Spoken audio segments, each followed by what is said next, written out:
안녕하세요. 영화 리뷰 채널 키노데이의 데이입니다. 이번 리뷰에서는 토르 러브 앤 썬더로 돌아온 토르 오딘슨이 혹평을 피하지 못하는 이유를 살펴보려 합니다.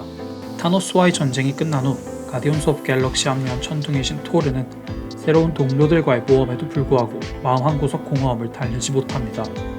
그러던 어느 날 우주의 모든 신들을 몰살하려는 신도살자 고르가 등장하고 토르는 그의 공격을 막아내기 위해 급히 뉴 아스가르드로 돌아가죠.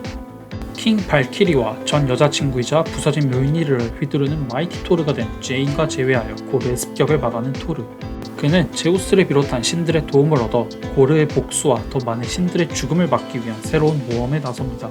토르 시리즈의 네 번째 작품인 토르 러브 앤 썬더는 어벤져스 엔드게임 이후 우주로 떠난 토르의 후일담을 다룬 작품으로 전작인 토르 라그나로크의 타이카 와이티티 감독이 다시 한번 메가폰을 잡았습니다. 그래서 이제 토르 러브 앤 썬더는 전작과 유사한 스타일을 유지합니다. 이별했던 애인과 무기와의 재회가 나온 토르의 개그와 유머는 오프닝 로고를 포함해 적재적소에 힘을 준 올드락과 어우러지며 전반적으로 경쾌한 분위기를 불어넣습니다. 전작에서 장족의 발전을 보여줬던 액션씬도 여전히 호쾌합니다. 토르의 뛰어난 신체적 능력을 살린 장면들은 물론이고 분리도 가능해진 멸니를 활용한 망치 액션도 인상적이죠. 또한 색상을 명징하게 대비하는 만화적 연출도 눈에 띕니다. 특히 그림자 영역에서의 전투신이 압권이죠. 화려한 색감으로 무장한 토르와 마음 가득한 절망을 표현한 듯 영함의 대조만 남은 고르의 대결은 두 캐릭터의 능력을 시각적으로 극대화하면서 긴장감을 불어넣습니다. 그런데 이 모든 장점이 한데 모였는데도 토르의 러브 앤 썬더의 몰입도는 떨어지고 토르의 이야기는 그다지 흥미롭지 않으며 심지어 토르라는 히어로의 존재감도 상대적으로 빈약합니다. 왜냐하면 스타일은 화려할지 몰라도 10여 년간 쌓아올린 토르라는 슈퍼히어로의 캐릭터성과 그에게 주어진 새로운 서사의 가능성을 제대로 살려내지 못했기 때문입니다. 토르 러브 앤 썬더의 가장 큰 특징은 MCU 히어로 중 네 번째 솔로 영화가 나온 첫 사례라는 사실입니다. 아이언맨과 캡틴 아메리카도 3부작으로 시리즈를 끝내고 퇴장한 가운데 유독 토르만 다시 한번 솔로 영화로 돌아온 것이죠. 이는 전작인 토르 라그나로크를 기점으로 어벤져스 인피니티 워와 엔드게임을 거치며 토르라는 캐릭터가 성장할 수 있는 다른 방향성이 제시되었기에 가능했습니다. 그간 아스가르드의 왕자인 토르는 오딘의 후계자로서 아스가르드의 왕위에 올라야만 하는 인물이었습니다. 그래서 그는 셰익스피어 비극 속 주인공처럼 왕위의 무게감이 주는 책임감과 부담을 견뎌야 하는 역경과 시련을 거칠 수밖에 없었죠. 하지만 토르 라그나로크를 기점으로 토르는 왕이 되어야만 하는 의무감으로부터 벗어나 왕이 아닌 자신만의 정체성을 찾아가기 시작했습니다. 그 정체성은 두 가지입니다. 하나는 수호자이고 다른 하나는 신이죠. 아스가르드의 멸망인 라그나로크를 막기 위해 수르트를 처치한 것, 사카르 행성에 갇혀있던 와중에도 아스가르드로 되돌아가기 위해 백방으로 노력한 것, 한쪽 눈을 잃어가면서까지 아스가르드 사람들을 지키기 위해 필사적으로 헬라에게 정한 것. 이 모든 것은 토르가 왕으로서 한 일이 아니었습니다. 단지 아스가르드를 보호하기 위한 행동이었죠. 그가 끝내 아스가르드의 왕자에 앉은 것 역시 같은 연장선상입니다. 토르는 오딘의 아들이라는 이유 때문이 아니라 그가 아스가르드를 보호하는 수호자였기에 왕이 되었습니다. 어벤져스 인피니티 워에서 그가 타노스를 향한 복수심에 불탄 것도, 엔드게임에서는 끝내 아스가르드를 지키지 못했다며 깊이 절망한 것도 그가 왕이기 이전에 아스가르드의 수호자였기 때문입니다. 동시에 그는 천둥의 신으로서의 정체성도 확립해 나가죠. 왕이 계승자로서의 면모가 두드러지던 시리즈의 첫 두 편과 달리 전작인 라그나로크에서 유달리 그가 신이라는 사실이 강조된 이유입니다. 헬라는 그에게 왕의 자격보다도 그가 무슨 신이냐고 묻고 오딘은 그가 망치의 신이 아니라 천둥의 신이라고 일갈하며 새로운 깨달음을 주죠. 그래서 멸니를 잃은 대신 토르는 뇌신으로서 각성해 자신의 능력을 온전히 활용하게 됩니다. 엔드게임에서 죄책감에 시달리던 그가 마침내 마음을 다잡고 타노스와 맞서는 순간 러닝타임 내내 단 한 번도 사용하지 않았던 천둥의 신으로서의 능력을 보여준 것도 같은 맥락이죠. 그래서 타노스와의 전쟁이 끝난 후 그는 발키리에게 아스가르드의 왕을 맡긴 채 우주로 떠날 수 있었습니다. 더 이상 왕이 아닌 토르는 수호자이고 신으로서 진정한 자기 자신을 탐색해야 했기 때문입니다. 그렇게 그에게는 4편을 가능케 하는 새로운 서사의 가능성이 존재했죠. 그래서 토르 러브 앤 썬더 속 토르는 수호자로서 또 신으로서의 여정을 지속하고 새로운 캐릭터와의 만남을 통해 두 정체성 사이에서 균형을 모색합니다. 우선 수호자로서 토르는 제인과의 재결합을 통해 수호자에게 필요한 기본적인 자격이 사랑임을 깨닫습니다. 사실 토르는 가디언스 오브 갤럭시와 함께 전 우주를 돌아다니며 여러 외계 행성을 지키기 위한 싸움에 나서지만 항상 상실감에 시달리죠. 그들을 지켜야 할 이유를 찾지 못했기 때문입니다. 반면에 토르에게 제인은 다릅니다. 이미 모든 가족과 친구를 잃은 토르에게 그녀는 그가 지킬 수 있고 지켜야 할 이유가 있는 유일한 인물이죠. 그렇기에 오랜 시간이 지났는데도 토르와 제인의 재회는 자연스럽습니다. 즉 제인을 향한 사랑은 수호자로서 토르의 정체성을 확립하는 계기가 되죠.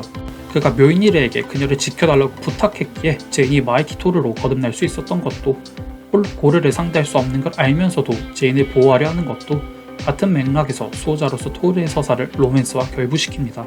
한편 신 도살자인 빌런 고르와의 서사는 토르가 신으로서의 자격을 다시 한번 되새기는 계기가 됩니다. 이때 토르 러브 앤 썬더에서 강조되는 신의 자격 역시 보호와 사랑이라는 점이 흥미롭습니다. 먹을 음식과 마실 물조차 없어 딸이 죽어가는 순간에도 자신의 신에게 헌신했던 고르. 그러나 정작 신이 그들을 보호하거나 자신들에게 사랑을 베풀어줄 생각이 없다는 사실을 확인한 후 그는 분노하여 신 도살자가 되죠. 이러한 고르의 분노는 인간과 신 사이에 상호 호의가 있어야 관계가 유지될 수 있다는 고대인들의 믿음을 연상시킵니다. 고대 종교적, 신화적 질서 안에서 신은 인간에게 삶과 세상을 베풉니다. 인간은 신이 베푼 세상에 대한 감사함과 그 세상을 앞으로도 유지해줄 것에 대한 기대를 헌신으로써 보답하고, 이에 신은 다시 인간들에게 호의를 베풀죠. 영화는 고르를 통해 이 질서를 신의 사랑과 사랑하는 이들을 보호하는 책임으로 재석합니다. 이는 고르의 분노가 향하는 대상이자 고대의 대표적인 인격신인 토르와 제우스의 갈등 안에서 더욱 분명해지죠. 작중 신 중에 신으로 등장한 제우스는 고르를 사전에 제압하기 위해 지원군을 보태달라는 토르의 부탁을 거절합니다. 제우스는 신들을 사랑했고 또 믿었던 인간의 분노가 낳은 재앙을 외면한 채 자신의 목숨만 부지하려 하죠. 쿠키 영상에서 그는 인간들이 토르와 같은 히어로만 사랑하고 정작 신은 사랑하지 않는다며 토르에게 복수하려 하는데 이는 자업자득이기도 합니다. 고르에게 납치된 아이들의 믿음에 응답한 토르와 달리 제우스는 사랑에 따르는 의무를 다하지 않았기 때문이죠. 그 결과 수호자이자 신으로서 토르의 존재 의의는 이제 사랑에 달려있게 됩니다. 모든 신을 죽이려는 찰나에 고르가 토르의 사랑을 보고 예상 외의 마지막 선택을 한 것, 토르에게 다시금 지켜야 할 가족인 러브가 생긴 것이 이를 방증합니다. 또한 이는 아스가르드의 왕 대신 수호자와 천둥의 신으로서의 성장을 완결시킨 토르의 후일담 제목이 러브 앤 썬더인 이유이기도 합니다. 문제는 작중 마침내 수호자와 신으로서의 정체성을 꽃피운 토르보다 그의 성장을 돕는 두 조역, 제인과 고르의 서사가 더 빛난다는 점입니다. 이는 전작의 유쾌한 분위기는 유지했지만 정작 웃음 뒤에 슬픔을 숨기는 토르의 캐릭터성을 살리지 못한 결과라고 할 수 있습니다. 그간 토르라는 캐릭터를 관통하는 키워드는 상실감이었습니다. 가족과 고향, 무기와 친구, 심지어 자기 자신마저도 잃어버리면서 그는 인격적으로 성장하고 신이라는 완벽함 대신 인간성을 갖게 되었죠. 그렇기에 어떤 일에도 무너지지 않는 진취적인 태도, 거기서 기인한 그의 유쾌함과 웃음은 더욱 인상적이었습니다. 가슴 깊이 남아있는 아픔과 흉터, 상실감을 애써 이겨내기 위해 스스로를 다잡는 그의 모습이 개그로 표출된 것이기 때문이죠. 이는 엔드게임에서 뚱보가 된 토르의 모습이 웃음을 자아내면서도 동시에 상처 입은 그의 내면을 역설적으로 그 어느 때보다 잘 보여줄 수 있었던 이유이기도 합니다. 제우스가 토르의 옷을 벗기는 개그 장면에서도 그의 등에 로키의 죽음을 기리는 문신이 있는 것처럼요. 하지만 러브 앤 썬더 속 토르에게서는 그의 웃음 뒤에 자리 잡고 있을 아픔이 거의 느껴지지 않습니다. 토르는 그저 염소들에게 시달리고 멸니르와 스톤브레이커의 삼각관계 안에서 동일한 개그를 반복할 뿐이죠. 감독판에 원한다는 타이카 와이티티 감독과 크리스 햄스워스의 언급대로 많은 장면이 편집된 결과인지는 모르겠지만 MCU의 대표 캐릭터에게 기대할 법한 무게감은 찾아볼 수 없습니다.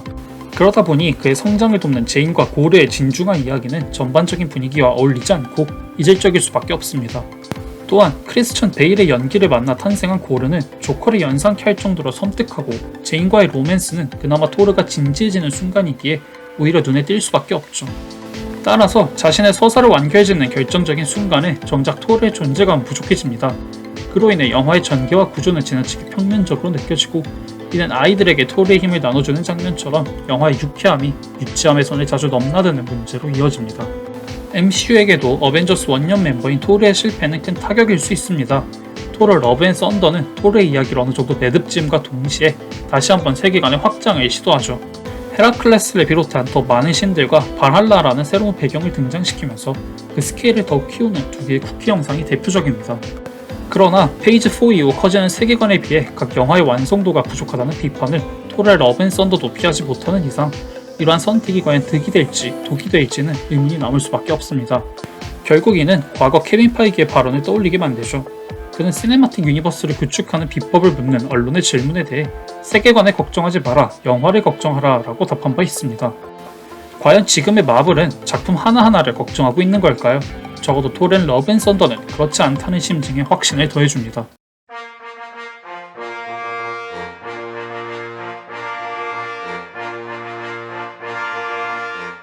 더 많은 영화 리뷰는 아래 링크에 브런치, 키노라이츠, 오마이뉴스, 네이버 블로그, 카카오 뷰를 통해 보실 수 있으니 많이 이용해주세요. 리뷰 내용이 마음에 드셨다면 리뷰 제작에 큰 힘이 되는 구독과 좋아요, 알림 설정 모두 부탁드리겠습니다. 끝까지 봐주셔서 감사합니다.